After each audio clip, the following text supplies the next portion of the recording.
Bonjour, c'est Pierre, j'espère que vous allez bien. On se retrouve aujourd'hui pour une nouvelle vidéo dans laquelle on va voir ensemble comment faire pour vendre votre bien immobilier. Peut-être que vous avez un appartement ou une maison à vendre, peut-être une résidence principale, peut-être un investissement locatif que vous avez envie de liquider. Donc la première chose que je vous invite à faire, c'est de définir si vous souhaitez vendre ce bien en tant que particulier ou passer par une agence.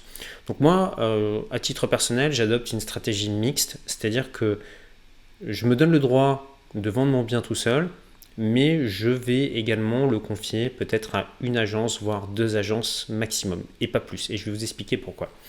Donc, quand je rencontre des agences immobilières, voilà, j'ai un réseau d'agents immobiliers avec lesquels j'ai l'habitude de travailler habituellement. Je sais qu'ils sont sérieux, qu'ils sont efficaces, qu'ils font du bon boulot. D'autres le font un peu moins, c'est-à-dire qu'ils arrivent avec le smartphone, ils font 3 photos du bien immobilier, rédigent une annonce à l'arrache et puis ils la publient sur leur site. Donc voilà, après à vous de voir avec qui vous bossez. Vous avez des gens qui sont très compétents et d'autres qui le sont moins. C'est comme partout, c'est comme les boulangeries, c'est comme votre boucher ou je ne sais quoi. Donc ce que je négocie avec les agences, je leur dis voilà, dans un premier temps, ce que je vais faire, c'est que je vais mettre mon bien dans votre agence immobilière et uniquement dans votre agence à vous. Et je vais leur donner un mandat semi-exclusif sur une durée limitée, donc qui peut être par exemple de 2 mois, voire de 3 mois. Je ne leur donne pas ce qu'on appelle l'exclusivité totale, c'est-à-dire que si par exemple je vends le bien par moi-même, en fait l'agence ne touchera pas de commission, parce que je trouve que c'est normal, si c'est moi qui ai fait la visite, qui ai fait la vente, je ne vois pas pour quelle raison en fait l'agence toucherait une commission dessus. Donc voilà, ce que je négocie, et en même temps je leur dis voilà, je ne vais pas aller voir mettre mon bien immobilier dans 10 agences concurrentes, ce qui fait que normalement la personne va être un petit peu plus motivée pour faire visiter mon bien immobilier.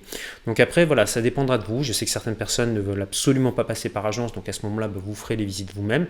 D'autres ne veulent pas du tout avoir à s'en occuper et à ce moment-là, ils délèguent tout à une agence. Bon, moi, je pense que ça ne prend pas énormément de temps en temps, d'ouvrir une porte, ou si vraiment ça vous embête, vous pouvez donner un billet à quelqu'un qui va ouvrir la porte pour faire visiter votre bien immobilier. Voilà, je pense qu'il y a des personnes qui seraient très contentes de le faire et ça vous coûtera moins cher que des pourcentages élevés. La deuxième chose que je vous recommande, c'est de regarder ce qui se fait autour de vous en termes de concurrence. Donc d'aller visiter les biens dans votre quartier, dans votre ville, et de voir pour un nombre de mètres carrés équivalent ce qui est proposé et à quel prix, dans quel état c'est, est-ce qu'il y a des travaux de rénovation, le quartier, est-ce que c'est calme, est-ce que c'est lumineux. Donc ça permet en fait de bien se positionner en termes de prix. Parce que je vois beaucoup de personnes qui ont tendance à surévaluer leur bien immobilier. Ils mettent des prix, généralement ça se passe un petit peu comme ça, ils se disent voilà, donc je vais mettre la fourchette haute du prix du marché immobilier. Puis de toute façon, si je passais par une agence, l'agence prendrait ses commissions, donc je vais rajouter 8% sur le prix. Puis je mets en plus une marge de sécurité encore supplémentaire au cas où le gars me négocierait le prix. Bon, généralement, ils mettent leur bien, ils le mettent sur des petites annonces, et puis ils n'ont pas d'appel, ils n'ont pas de visite. Ensuite, ils baissent le prix. Ce qu'ils ne savent pas, c'est que de l'autre côté, il y a des investisseurs immobiliers comme moi qui ont des logiciels de tracking qui peuvent voir en fait le prix d'un bien immobilier. Et un bien qui est en ligne très longtemps et on voit le prix baisser progressivement, ça peut parfois inquiéter les acheteurs. Donc moi, je pense qu'il faut plutôt être raisonnable, c'est-à-dire mettre son bien tout de suite au bon prix.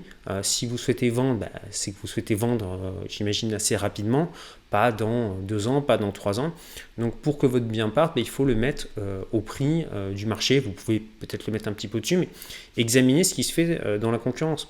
Si vous voyez que vous avez des biens qui ont le même nombre de mètres carrés que le vôtre, qui sont moins chers, sur lesquels il y a moins de travaux de rénovation, les acheteurs ne sont pas idiots, ils vont se tourner plutôt vers ce type de bien. Donc c'est vraiment important de vous situer et ça vous évitera aussi d'avoir des déconvenus. Donc voilà, quand on voit un bien immobilier, il faut vraiment se détacher de ce côté émotionnel en se disant c'est mon bien, ça vaut tant. Non, prenez vraiment du recul et allez regarder ce qui se fait autour de chez vous. Pour le troisième point, ce que vous allez maintenant faire, c'est fixer un prix de vente pour votre bien immobilier, une fois que vous avez fait ce travail de recherche. Alors vous pouvez également aussi passer par une agence immobilière ou 2 agences immobilières. Généralement, ils vous font des estimations gratuites. Sachez que votre notaire peut aussi vous faire une estimation de votre bien immobilier. Ce qui est intéressant, c'est d'utiliser des sites comme meilleursagents.com parce que sur ce site, vous allez pouvoir voir à combien c'est vendu en moyenne dans votre rue, dans votre quartier, les biens immobiliers de tant de mètres carrés et c'est les prix qui ont été actés chez notaire. Donc c'est pas là à l'instant T, il me semble que c'est sur les 3 derniers mois, donc des prix qui ont été négociés donc 6 mois avant, parce que le temps entre le moment où le prix se négocie ou la transaction se fait chez notaire, donc ça vous donnera déjà une idée du prix moyen auquel vous allez pouvoir vendre votre bien immobilier. Alors le quatrième point qui est extrêmement important et assez peu compris malheureusement, c'est le fait de dépersonnaliser son bien immobilier. Donc je peux vous dire que dans la nature il y a vraiment tous les goûts, hein. Il y a des gens qui aiment le rose flashy, d'autres qui aiment peindre leurs murs en noir, d'autres qui aiment les têtes de cerf avec des cornes sur les murs.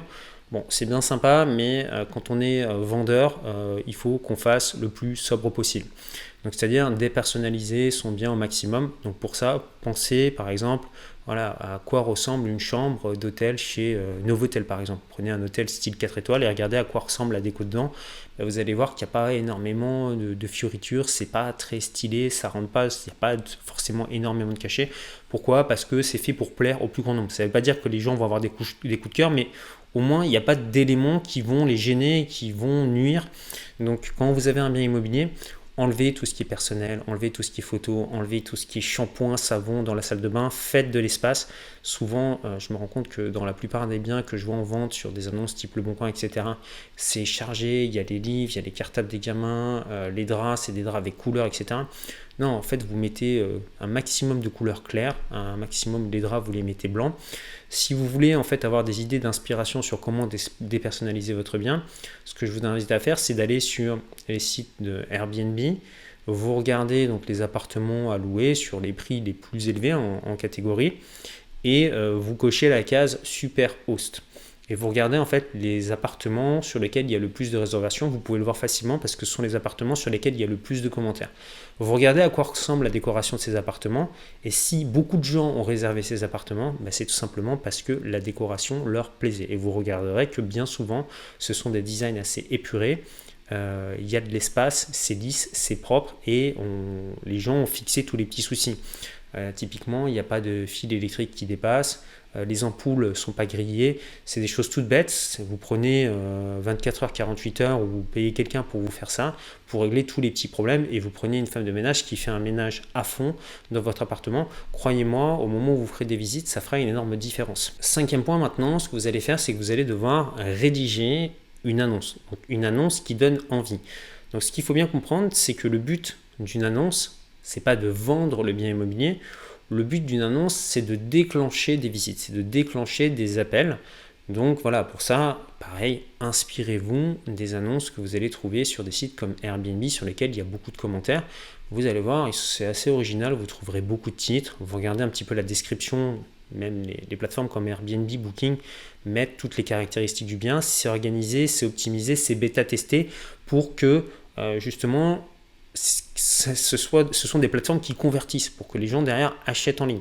Donc si vous copiez un petit peu la façon dont ces annonces sont rédigées sur ce type de plateforme, normalement ça devrait plutôt bien se passer pour vous.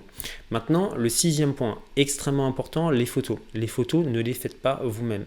Je vois trop souvent des photos qui sont prises avec le smartphone ou même qui sont prises avec des réflexes, mais on voit que les gens ne sont pas photographes, ne savent pas gérer la lumière, ne savent pas gérer les angles, c'est mal positionné, c'est mal agencé.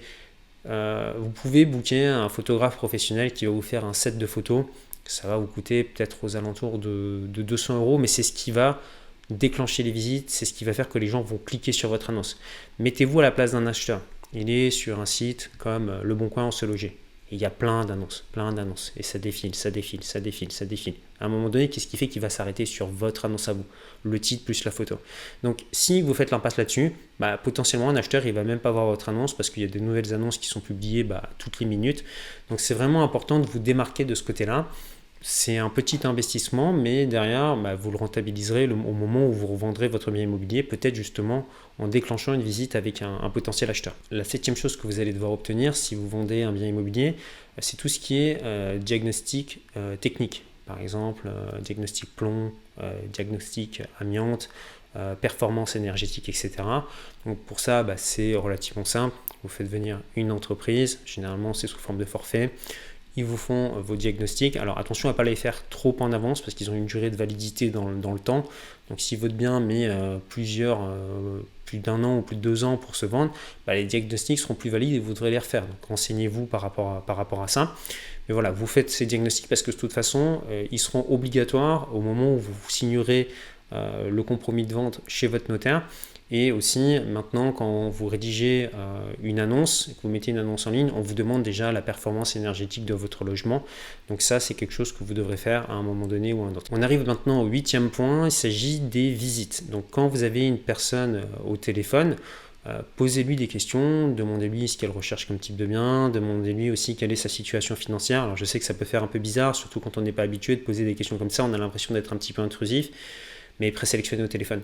Vous ne voulez pas en fait avoir des touristes qui viennent visiter votre bien immobilier et qui vous fassent perdre votre temps. Il faut que vous ayez des personnes qui soient solvables, c'est-à-dire soit qui aient de l'apport, soit qui sont en capacité d'obtenir un crédit immobilier pour acheter votre bien immobilier. Donc quand vous allez ça fait cette présélection, vous allez avoir vos premières visites. Quand les gens arrivent, on n'est pas au souk de Marrakech, d'accord? C'est pas waouh, regarde comme il est beau l'appartement, t'as vu et tout, c'est frais, machin. Non, c'est pas comme ça que ça se passe. Quand vous voulez vendre quelque chose à quelqu'un, vous lui posez des questions. Vous ne déblatérez pas un argumentaire, vous posez des questions. Qu'est-ce qu'elle recherche? Est-ce que cette personne a une famille? Est-ce qu'elle a des enfants? Pourquoi est-ce qu'elle veut acheter un bien immobilier? Est-ce que c'est pour se loger? Est-ce que c'est pour faire un investissement locatif? Essayez de bien comprendre quels sont ses besoins, quels sont ses problèmes, qu'est-ce qui ne correspondait pas peut-être dans le bien avant qu'ils avaient. Et en fonction de ce que va vous répondre la personne, vous allez pouvoir rebondir sur les arguments de votre bien. Donc souvent, les gens recherchent un appartement plus grand que ce qu'ils avaient auparavant parce qu'ils ont moins d'espace. Ou alors des fois, des personnes ont divorcé, donc ils cherchent quelque chose de plus petit parce qu'il y a trop d'espace. Donc essayez de bien comprendre, ça vous évitera en fait de sortir un argumentaire qui ne sera pas du tout ciblé à la personne à laquelle vous parlez, c'est de la psychologie de base, et positionnez-vous plus comme un conseiller, comme une personne qui est là pour l'aider sincèrement, plutôt que comme un vendeur. Une fois que les visites sont terminées, vous allez probablement recevoir des offres. Donc vous avez deux types d'offres.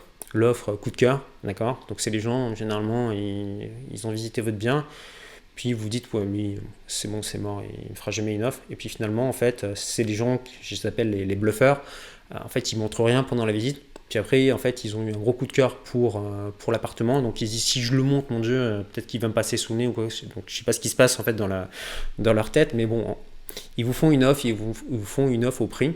À ce moment-là, vous pouvez accepter l'offre à condition que les personnes soient solvables. Donc pour ça, demandez-leur des garanties, avis d'imposition, quelle est leur situation, etc. Vous allez avoir une deuxième type d'offre, les offres, ce que j'appelle les offres à la casse, c'est-à-dire les personnes qui vont faire des offres à peut-être moins 30%, moins 40%, moins 50%. Bon, après, voilà, soyez préparés psychologiquement par rapport à ça. C'est une stratégie, il ne faut pas le prendre personnellement quand on vous offre 30% ou 20% en dessous du prix demandé. Il ne faut pas le prendre comme une attaque personnelle. Il y a beaucoup de gens qui s'offusquent, qui le prennent personnellement. Ils ont l'impression qu'on leur fait perdre la face. Quoi, tu te rends compte, il m'a proposé moins 20%, non, je ne lui parle plus, etc. C'est souvent des stratégies qu'utilisent les investisseurs immobiliers. Voilà, comme moi, je vais visiter beaucoup de biens. On va visiter une dizaine de biens. Sur les 10 biens, on fait une offre à 20-30% en se disant il y a peut-être un vendeur qui a vraiment besoin de vendre là, maintenant, tout de suite, ce qui permet de décrocher des biens immobiliers. Bon, de l'autre côté, nous, en tant qu'acheteurs, on a aussi beaucoup de refus quand on fait ce type d'offre. Donc, ne le prenez pas personnellement. Mieux vaut recevoir une offre que de ne pas recevoir d'offre du tout. Donc une fois que vous avez reçu une offre et que vous êtes d'accord sur le prix, alors il y a peut-être une négociation.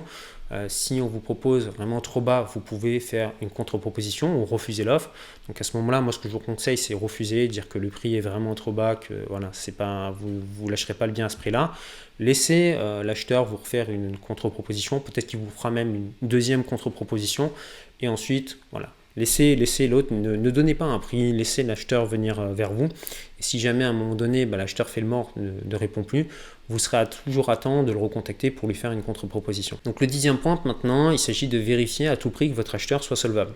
Ça arrive très souvent que vous vous mettiez d'accord, vous êtes d'accord sur le prix, l'acheteur vous paraît sérieux, etc. Mais pour X ou Y raison, soit il va se désister, soit en fait il ne va pas obtenir son crédit immobilier. Donc là-dessus, croyez-moi, si vous avez signé un compromis et que la personne derrière n'est pas solvable, le temps après d'annuler, etc., vous perdez des mois et vous avez des personnes qui sont démoralisées par rapport à ça. Donc mieux vaut ne pas faire de vente que de vendre à quelqu'un qui n'a pas l'argent. Donc demandez vraiment des documents, les garanties, qui vous amènent ses avis d'imposition, qui vous montre ses fiches de salaire s'il est en CDI, s'il a de l'apport, qui vous montre qu'il a de l'apport, demandez-lui s'il a des crédits en cours. Faites un peu un taf de banquier par rapport à ça. Donc c'est pas forcément la partie la plus plaisante du projet, mais c'est une étape qui est nécessaire et qui vous évitera de perdre beaucoup de temps et de vous faire de fausses illusions. Donc le 11e point, c'est un peu ça, c'est de se préparer au déconvenu, parce que ça arrivera probablement. Vous signez le compromis, a priori tout est bon, la personne est solvable, puis finalement la banque refuse le prêt et la vente ne se fait pas. Bon, c'est pas grave. Vous remettez votre bien en ligne, vous recommencez les visites et vous repartez de zéro. Ça fait partie un petit peu des aléas de l'immobilier. L'immobilier, c'est pas comme des actions, ce ne sont pas des biens qui sont aussi liquides, sauf quand on est vraiment sur des petites surfaces, dans des grandes villes où ça part très très vite. Mais vous pouvez avoir des biens qui mettent un petit peu de temps à se vendre. Donc mettez-vous, soyez patient, soyez relax par rapport à ça, ça fait partie du jeu. L'important, c'est qu'à un moment donné, votre bien immobilier se vende. Enfin, le 12e point, et ça c'est plutôt un avantage, sachez que si vous vendez par exemple votre résidence principale, en fait vous n'aurez pas d'impôt à payer sur la plus-value, donc c'est plutôt une bonne nouvelle. Donc vous avez des personnes qui utilisent cette stratégie, c'est-à-dire qu'ils achètent une résidence principale, ils la retapent un petit peu, etc.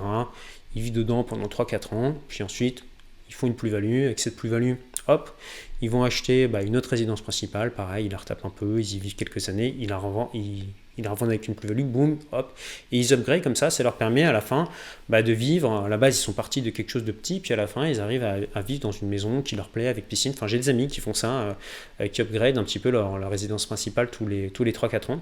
C'est plutôt pas mal. Autre petite astuce aussi, que les notaires des fois ne vous disent pas, c'est ce qui est assez surprenant. Enfin, moi je pensais vraiment que tous les notaires conseillaient sur ça, mais bon, ça a été le cas sur certains de mes élèves.